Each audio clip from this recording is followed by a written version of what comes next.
Yes, good morning and welcome back to the Football Tribe UG channel. Robert Kesakos is your usual suspect. Welcome back to yet another live broadcast on your favorite football updates channel.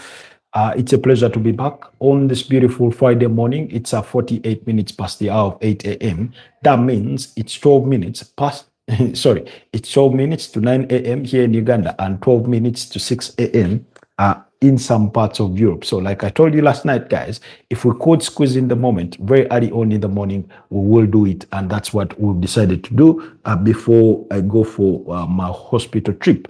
Guys, I'm struggling to get the proper alignment on this new phone holder. But, at every turn, it does look slightly off. I don't know, inches off. But yeah, I think we'll get it with time. We'll get it with time. So it's a pleasure to be back. Like I said, because of that hospital engagement, I decided let's do this a little bit earlier. We'll sort of be brief. It won't be as long as 1 hour as we usually do. But on that very note, I wish to say thank you to all our new subscribers. I wish to say thank you to all of you that were part of last night's podcast. Thank you so much for keeping us company. Thank you so much for being part of that conversation and debate. It's always really, really encouraging to see you guys around, to know that you're part of the conversation. I do not take for granted your contribution through the comments, through the likes, but particularly through the comments, because that is what oftentimes expounds on our debate. And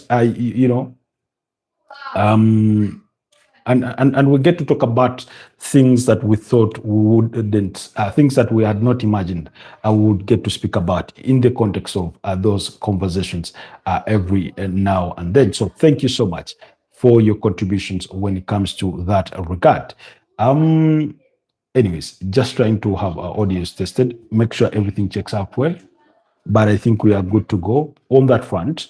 I think we're good to go in that regard. So anyways, it's really, really encouraging, like I've said, always encouraging to see that people are following the conversation, that people are contributing, not just following for the sake of it, but they are also contributing actively to the conversation. So this morning, we'll be talking about the Uganda Cubs, who will be in action tomorrow. We'll talk about the CAF Champions League, the CAF World Cup playoffs for Africa. We'll be talking about those. So for those of you that are just joining us, kindly like the broadcast, but also consider subscribing to the channel if you're new here.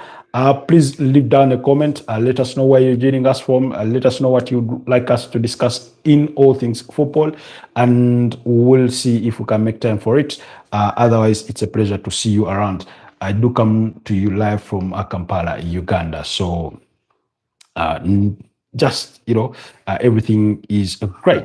So like I said, our focus will go to the to the World Cup under 17. That's where the conversation for us will start from before we move on any further. But we'll be telling you what happened in the World Cup qualifiers, where England were triumphant. We'll talk about the World Cup playoffs for Africa, Nigeria in action, Cameroon in action, but it ended in tears for Cameroon.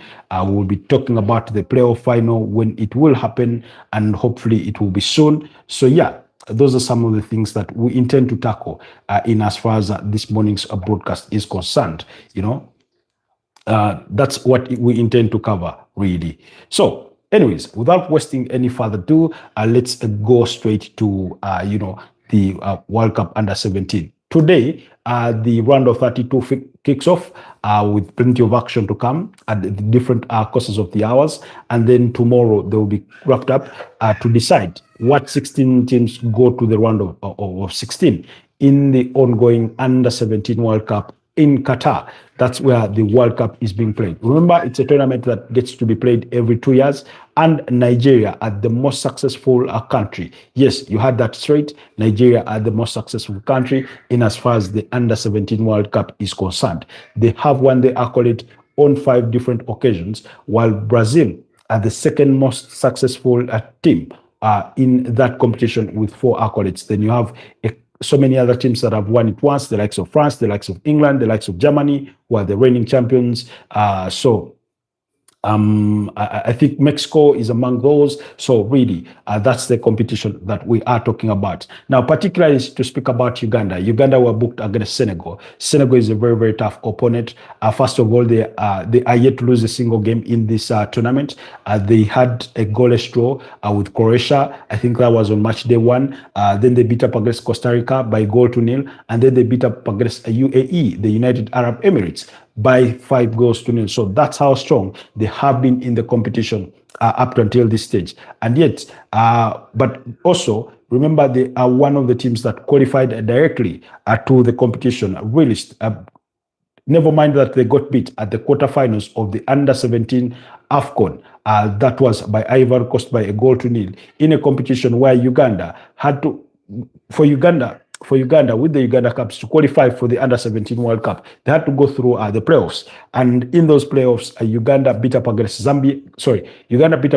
Gambia by 2-1. Now, Uganda had been in Group A of the AFCON Under-17, where you had the eventual winners, Morocco, you had Zambia. Of course, Morocco beat up against Mali by 4-2 in the post-match goalless draw that in post-match penalties that proceeded a goalless draw in normal time. So they were in Group A with Morocco, Gambia, Tanzania, and Uganda. That's where they were. Now, they lost 2 games against Zambia and against Morocco, and they beat up against, I think, Tanzania in that group for them to, to qualify for the playoffs. Now, in the playoffs, that's when they beat up in the playoff finals.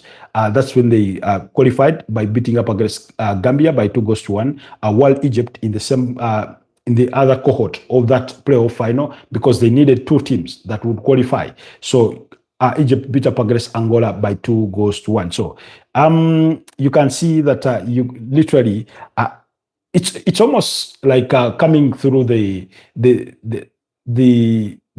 back door of some sort. And do not take that word like do not take that word in its whole meaning, but take it literally, because every time you do not qualify directly and you have to go through a playoff, that means that you weren't strong enough to qualify directly. So practically that's what happened to the Uganda Cubs, to get to the stage of the to qualify for the World Cup Under-17. So they had to go through a playoff. They beat up against Gambia by 2-1, and they qualified. Now, at the tournament itself, they got beat by Canada by 2-1 in their opening fixture. Then they do the subsequent fixture against Chile in a 1-1 draw, and then in the final game of the group, that's when they beat up against the 2001 champions France by 1-0. Boguere being the goal scorer for that particular game. James Boguere, in the 18th minute, was the goal scorer for the Uganda Cubs to ensure that they do advance to the round of 32 as one of the best teams that finished third in those respective 12 groups. Because of the expansion of the tournament to 48 teams, you have 12 groups, and in those 12 groups, they take 2 teams from each of the group that top the group, in other words, first and second place, to qualify directly for the round of 32. So that gives you a composition of 24 teams, and then they go back across the 12 the 12 groups to find the teams that finished third best there, and that's where Uganda came through.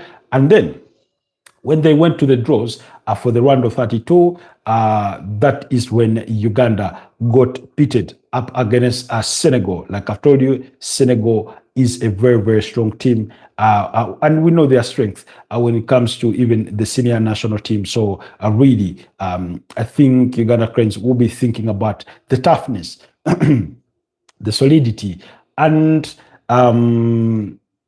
the body physique of those Senegalese. By the way, they are yet to concede a goal. Senegal yet to even concede a goal. And never mind that they've not yet lost in this competition. They are yet to concede a goal. So clearly, there's something, they're doing the right things in the competition. And and like we said at the start of this tournament, I told you they could be one of those countries that perhaps Africa could bank on to perhaps go far in this competition, because when you come up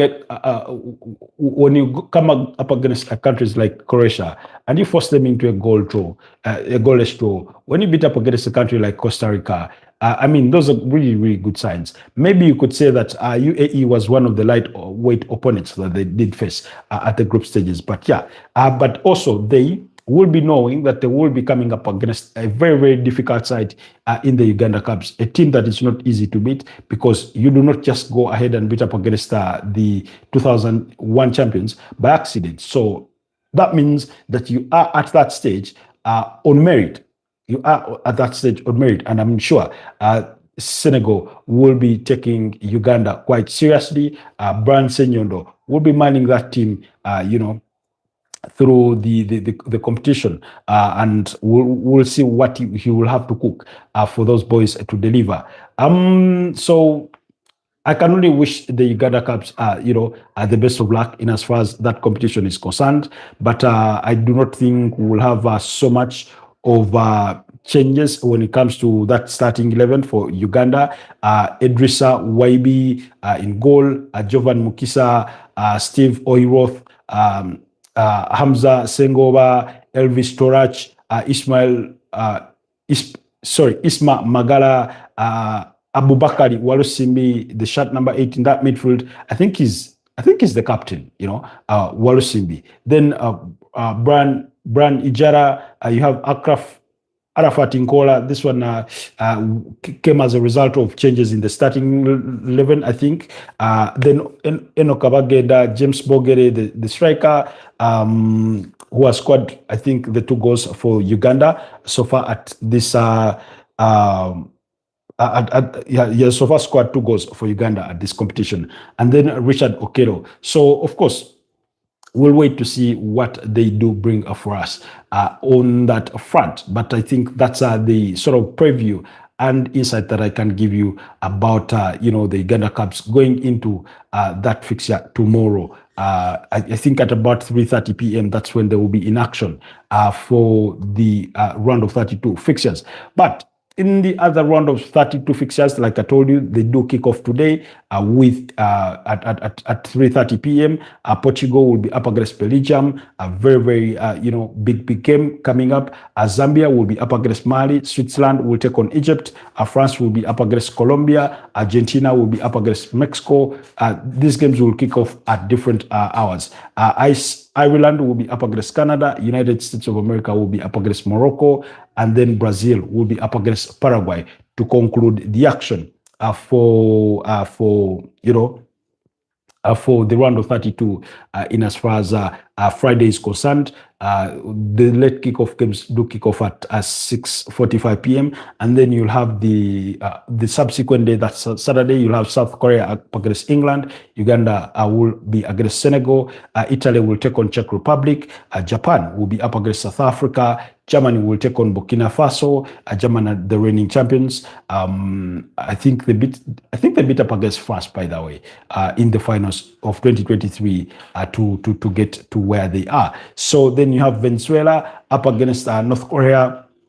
You have Austria up against Tunisia. You have Croatia up against Uzbekistan in those fixtures for the round of 32. So do not miss out on any piece of that action in case you're interested in catching it. Like I said, I do not know of any streaming platforms that could be available to you guys, but if you do pay allegiance to your respective team countries, then probably check with if you have a Federation TV, if you have a national broadcaster who could possibly be availing you those games. And let's see how it all goes down. Now, quickly, okay, we need to find out. Then quickly, yesterday we had the sort of semi-final playoffs for the World Cup for Africa, and in those games,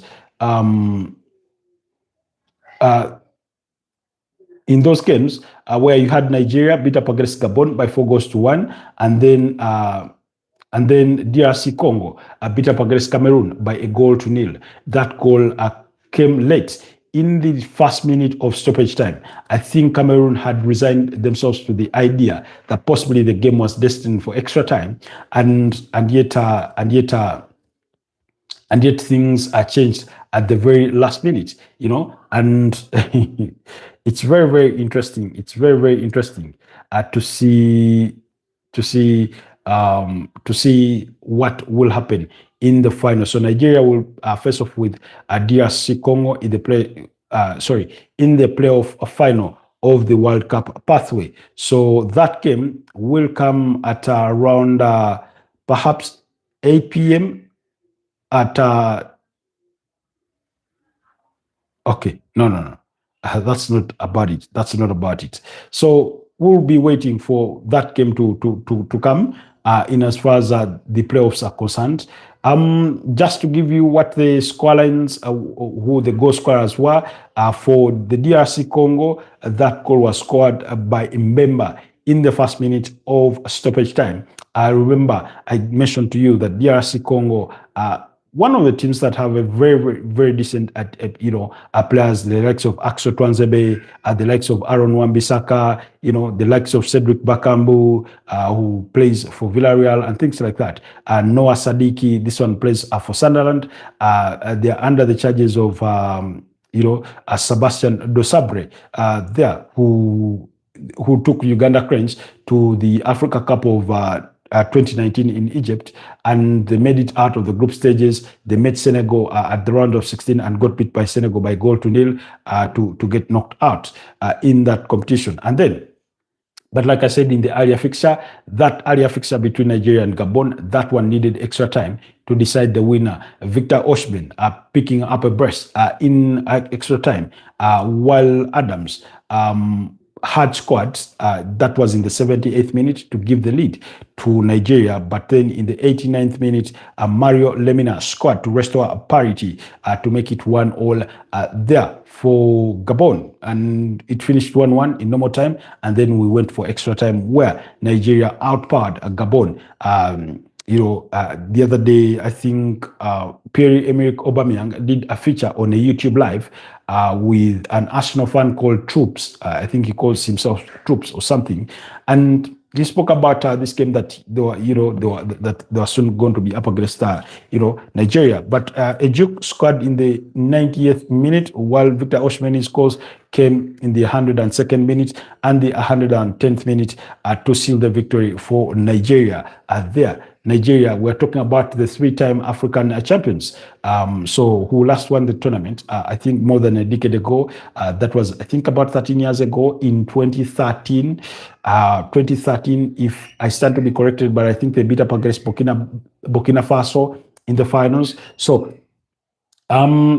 that's what is happening on the African continent in as far as the World Cup playoffs are going to be. We are just waiting to see when. I'm trying to find out when that fixture will be played. I'm trying to find out.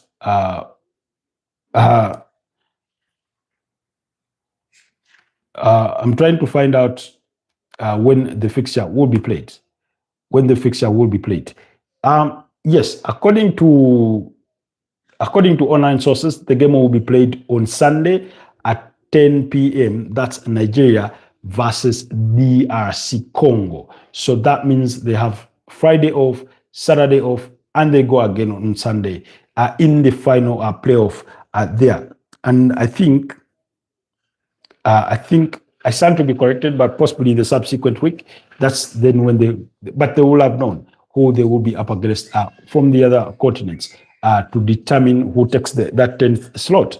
Anyways, in the other World Cup, qualifiers, this is from Europe. Azerbaijan lost to Iceland by 2-0. France beat up against Ukraine by 4-0. That game ended goalless in the first half, but Kylian Mbappe, who scored a brace in that game, opened the scoring in the 55th minute with a penalty. Then Michael Olise scored in the 76th minute, and in the 83rd minute, you had Kylian Mbappe on target once again to make it 3-0, while Hugo Ekitike capitalized on Kylian Mbappe's pass to make it, 4-0. So Kylian Mbappe scored a brace and provided an assist, while Hugo Ekitike scored one and provided one, while Michael Olise there received his assist from N'Golo Kante. Now, I mean, when you look at when you looked at that French forward team, they had Ryan Cherki in behind, the striker. They had Michael Olise to the right wing. They had Bradley Bakola to the left wing. They had Kylian Mbappe leading the lines. And I've said this before, that clearly France have the best forwards, when it comes to European football at the moment. Even world football, you could argue. Then when you look around the likes of players that were not even part of that. You remember the likes of Desiree Doué, Ousmane Dembele. Those are some of the players that you can quickly latch onto and say those were not, in the starting 11. You look at the likes of Rando Kolomwani, Marcus Thuram. When it comes to the forward lines, France just have a plethora of talents. Of course, in the back line, you had Diet Upamecano, William Saliba, Lucas Digne, you had Jules Koundé, Mike Maignan, in the midfield of N'Golo Kante and Manu Kone.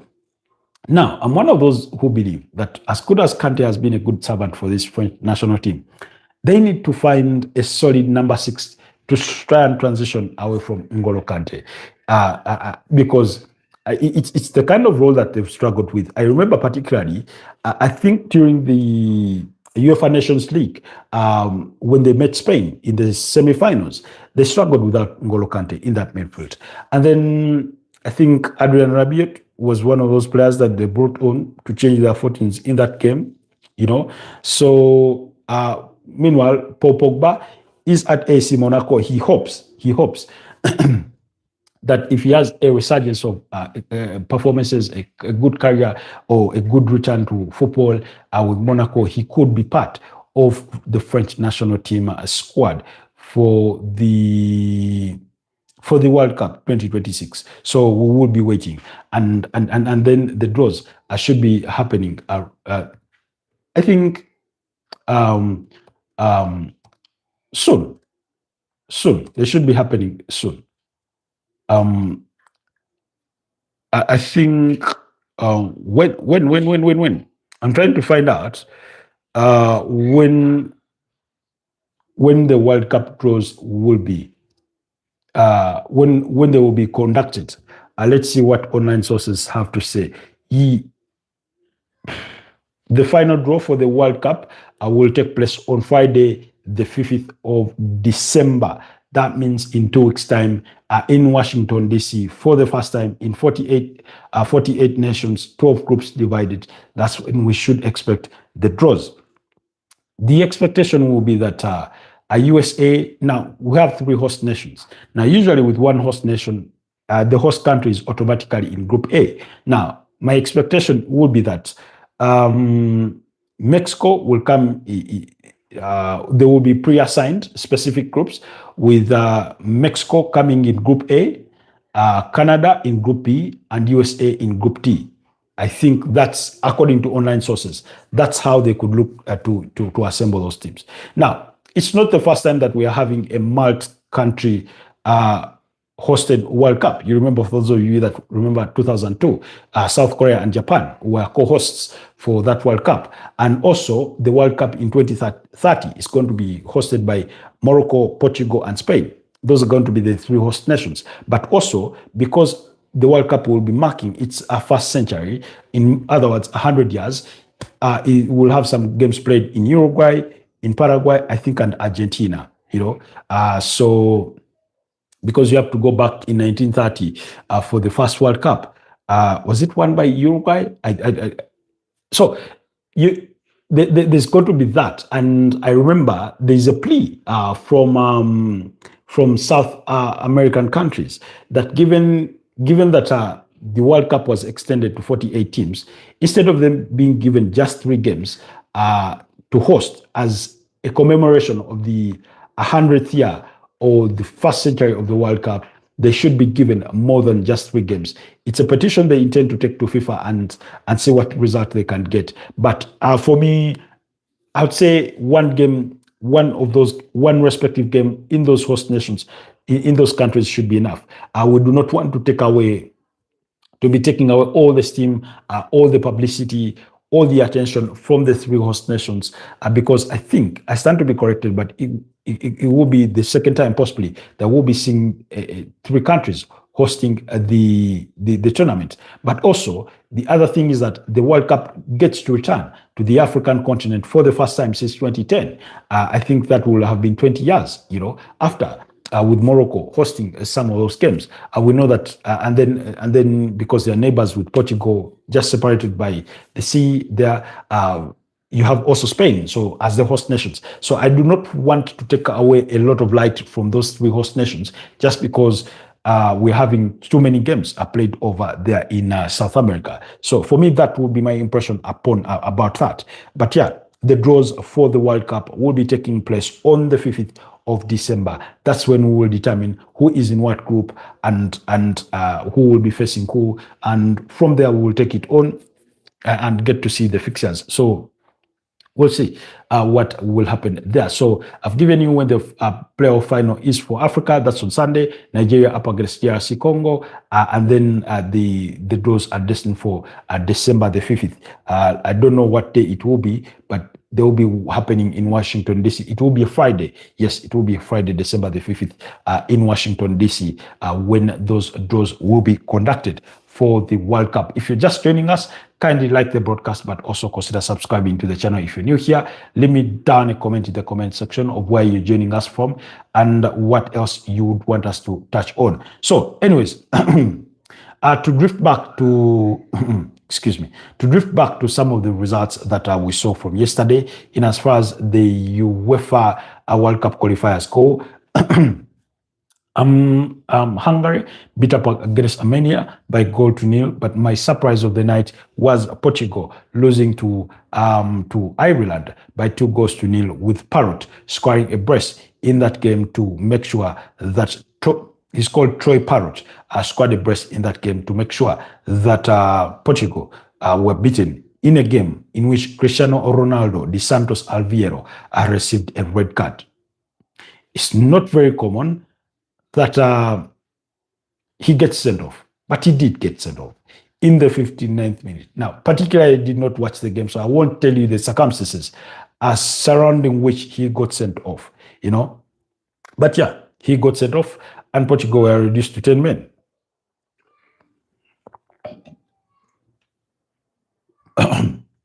And now, remember, but despite that loss to Ireland, Portugal remain at the summit of the group standings, the group F standings with 10 points. Hungary comes second with 8 points. I remember Hungary beat up against Armenia by 0-0, while Ireland are in third place with 7 points. So clearly, there's still something to play for in as far as, excuse me. Yes, the final game will be played. I think Portugal will be up against, is it Armenia? In the final game, they just need to win their final game to qualify directly. Then Cristiano Ronaldo did confirm that he will be at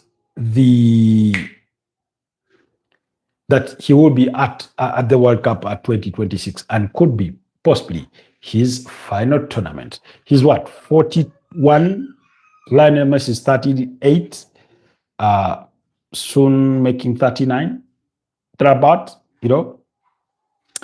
Anyways, in the other fixtures, Norway beat up against Estonia by 4-1. Norway has proved to be a very, very strong team in this tournament. Both their strikers in Alexander Soloth, who plays who plays for Atletico de Madrid, and Bud Erling Haaland of Manchester City, each scored a brace in that game to ensure that Norway walked away with all 3 points. That means they have 21 points from 7 games played ahead of their final game of the group. That will be against Italy. Italy have 18 points. Now, this is the context of that game. Italy need to win that game. But even if they win that game, there will be no guarantees that they top the group because I think it's based on goal differences. And Norway they have scored 33 goals. They've only conceded 4, so they have a goal difference of 29.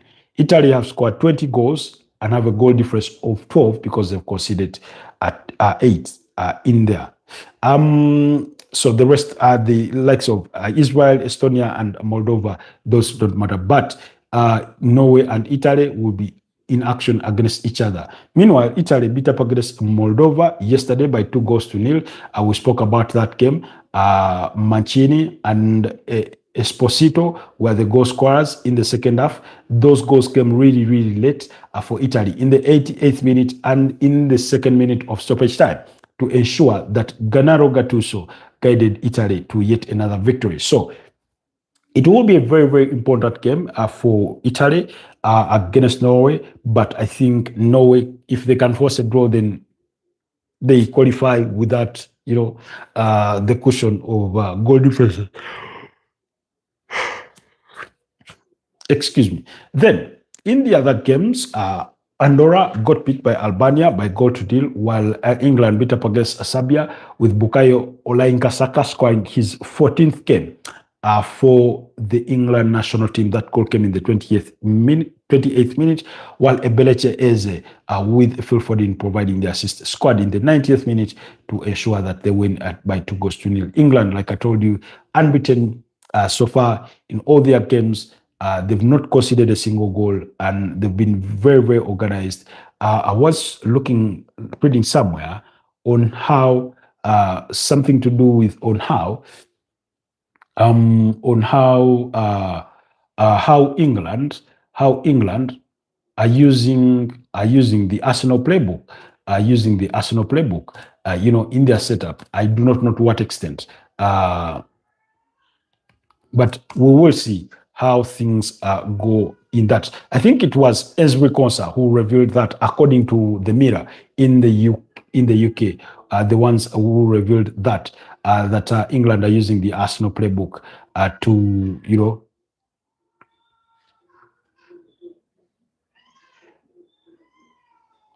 according to that story. Ezri Konsa says that, according to the Mirror, Ezri Konsa says England are ready to take a leaf out of Arsenal's book to become set-piece kings. The Gunners' boss Mikel Arteta made Arsenal the most feared team in the Premier League when it comes to set pieces. So looks like he said, look, the Premier League is changing everything. Yeah, it's getting harder and harder. And this season, I think you're seeing teams scoring more from set pieces, and the focus is more on in and around set pieces when defending. So for me as a defender, I think it's important that you do not have that physicality, that you do have that physicality when you come to set pieces, and you make sure the boys around you are ready for what's to come, because nowadays, especially the throw-ins and corner kicks. So he was making reference to the set piece play, where Arsenal have really, really capitalized during the course of this season so far. So guys, that's that's the gist of the conversation this morning. We cannot exhaust all the football talk that there is, but yeah. Action does continue today in as far as the World Cup qualifiers go, particularly for Europe. You have Luxembourg at home against Germany. Slovakia will be against Northern Ireland. Finland will be up against Malta. Poland will be up against Netherlands. Croatia will take on the Faroe Islands. Gibraltar will be up against Serbia, Montenegro. While Suriname will be up against El Salvador. This is in CONCACAF. Guatemala will be up against Panama. Bermuda will be up against Curacao. Trinidad and Tobago will be up against Jamaica. Haiti will take on Costa Rica. Apologies. For the CONCACAF, those games were played. The reason as why I was mixing up is because of the time. So the games were literally played yesterday. They were played today morning in the wee hours. For us, it was the wee hours. But Suriname beat up against El Salvador by 4-0. Panama beat up against Guatemala by 3-2. Bermuda lost to Curacao by 7 goals to 0. Trinidad and Tobago and Jamaica shared the spoils in a 1-1 draw. Haiti beat up against Costa Rica by 1-0, while Nicaragua beat up against Honduras by 2 goals to 0. So those are the results from that side of the qualifiers in as far as the World Cup qualifiers go. So keep it locked on the Football Tribe UG channel, and I'll do my best to keep you abreast on whatever updates are come with football. Yesterday we spoke about Italy, we spoke about Carafiori's injury. I do not need to repeat any of that. In case you missed all that, please go back to the channel. Under the live section, you will find that conversation there. In last night's broadcast, you will catch all the conversation. Otherwise, you've been a wonderful audience. Thank you so much for always being part of our broadcast. Like I said, every single day, Monday to Friday, we do come to you live in the morning, and then in the evening. In the morning at 9 a.m. and then also in the night at 11 p.m. But on Fridays, we tend to come and, at 9 p.m., not 11 p.m. on Fridays. So, or the very latest 10 p.m. On Fridays. So, please bear in mind that those time changes. Then on Saturday, we do come around 10, 11 a.m. around that ballpark. So just turn your notifications on and you will be notified when we do come live to bring you the latest from the world of sport. Otherwise, I wish you a wonderful rest of the day. Bye-bye for now. Stay blessed. But before you sign out, remember, we hope to bring you an interview. That interview is going to be done today. I'm hoping, if nothing changes, and if we do get to do it, be sure to look forward to it on the channel. Thank you. You've been a wonderful audience. Bye-bye for now.